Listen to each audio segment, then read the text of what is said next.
আর রোজা অবস্থায় স্বপ্নদোষ হলে রোজা ভাঙে না। কেউ যদি রোজা অবস্থায় সারাদিন নাপাক অবস্থায় কাটিয়ে দেয় তাহলেও তার রোজা ভাঙবে না, তবে এটি খুব গর্হিত এবং নিন্দনীয় কাজ। আসসালামু আলাইকুম রহমতুল্লাহ বরকাত। সম্মানিত সুধী, আজকে আমরা আলোচনা করব যে সকল কারণে রোজা ভাঙে না সেই সকল কারণগুলো।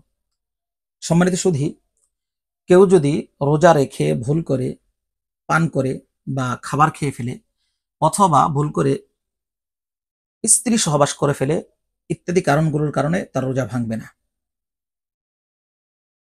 কেউ যদি রোজা অবস্থায় নাক, কান, চোখ এগুলোতে ওষুধ প্রবেশ করায় আর সেই ওষুধ যদি তার গলায় প্রবেশ না করে তাহলে তার রোজা ভাঙবে না।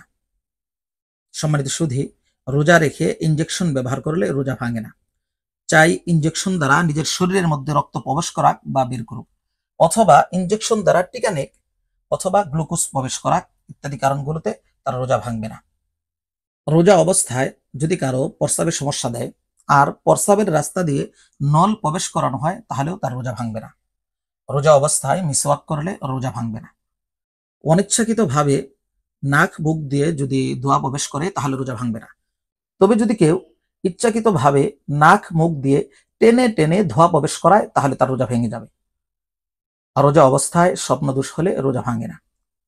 কেউ যদি রোজা অবস্থায় সারাদিন নাপাক অবস্থায় কাটিয়ে দেয় তাহলেও তার রোজা ভাঙবে না, তবে এটি খুব গর্হিত এবং নিন্দনীয় কাজ।